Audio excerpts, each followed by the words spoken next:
ഇനി മീനക്കൂറാണ് പൂരുരുട്ടാതിയുടെ അവസാനത്തെ പാദം. ഉത്രട്ടാതി, രേവതി എന്നീ നക്ഷത്രങ്ങൾ ചേർന്നതാണ് മീനക്കൂറ്. മീനക്കൂറുകാർക്ക് ഇപ്പോൾ കണ്ടകശനിയും ഏഴരശനിയും ഒന്നിച്ച് നടക്കുന്ന കാലമാണ്.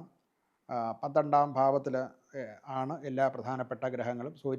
സൂര്യൻ, ബുധ, ശുക്ര, കുജ, രാഹു യോഗം 12ാം ഭാവത്തിലാണ്.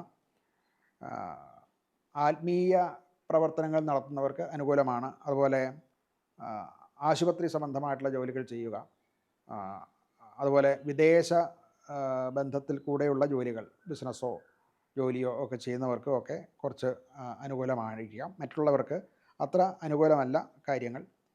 അതുപോലെ പൊതുവേ കുടുംബത്തിൽ നിന്നോ സമൂഹത്തിൽ നിന്നോ താൻ ജോലി ചെയ്തു വരുന്ന